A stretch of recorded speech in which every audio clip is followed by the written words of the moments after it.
Hello everyone, ഞാൻ doctor Shalini. സ്കൂളിതാ തുടങ്ങിയിരിക്കുന്നു.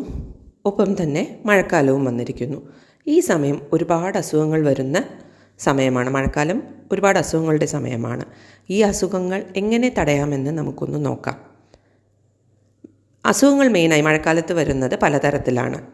1 കാറ്റിലൂടെ, 2 ഭക്ഷണത്തിലൂടെയും വെള്ളത്തിലൂടെയും, 3 പ്രാണികളിലൂടെ പ്രത്യേകിച്ച് കൊതുകുകളിലൂടെ, 4 സ്കിൻ അല്ലെങ്കിൽ കോൺടാക്റ്റിലൂടെ. കാറ്റിലൂടെ പടരുന്നവ കോൾഡ്, കോഫ്, തൊണ്ടപ്പഴുപ്പ്, ന്യൂമോണിയ, വൈറൽ ആൻഡ് ബാക്ടീരിയൽ പലതരം അസുഖങ്ങളാണ്. ഇവ പടരുന്നത് തുമ്മുമ്പോഴോ ചുമയ്ക്കുമ്പോഴോ വരുന്ന കണികകളിലൂടെയാണ്. ഇതിനായി കവർ ചെയ്ത് പിടിച്ച് ചുമയ്ക്കുകയും തുമ്മുകയും ചെയ്യുക. കൂടാതെ മാസ്ക് ഉപയോഗിക്കുക. ഭക്ഷണത്തിലൂടെ പടരുന്നവ എന്ന് പറഞ്ഞാൽ ഡയേറിയ, ഡിസെൻട്രി, വോമിറ്റിംഗ്, ടൈഫോയിഡ് തുടങ്ങിയവയാണ്. വെള്ളം തിളപ്പിച്ചാറിയത് മാത്രം ഉപയോഗിക്കുക. കൂടാതെ ഭക്ഷണങ്ങൾ പൂർണ്ണമായും കുക്ക് ചെയ്ത് മാത്രം ഉപയോഗിക്കാൻ ശ്രദ്ധിക്കുക. കൊതുകിലൂടെ പടരുന്നവ മലേറിയ, ഡെങ്കു, ചിക്കൻഗുനിയ, ഫൈലേറിയ തുടങ്ങിയവയാണ്. കൊതുക് വളരാതിരിക്കാൻ വെള്ളം കെട്ടിക്കിടക്കുന്നത് അവോയ്ഡ് ചെയ്യുക. ഒപ്പം തന്നെ മോസ്കിറ്റോ നെറ്റ്സും റിപ്പലൻസും ഉപയോഗിക്കാൻ ശ്രദ്ധിക്കുക.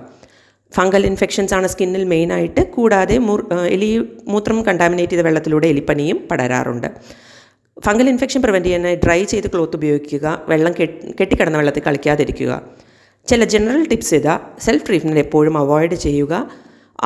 അസുഖമുള്ളപ്പോൾ സ്കൂളിലേക്കും ഓഫീസിലേക്കും പോകാതിരിക്കുക. വാക്സിനേഷൻ ടൈമിന് എടുക്കുക. കൂടാതെ നല്ല ശീലങ്ങൾ പഠിപ്പിക്കുകയും ഫോളോ ചെയ്യുകയും ചെയ്യുക. Happy monsoon.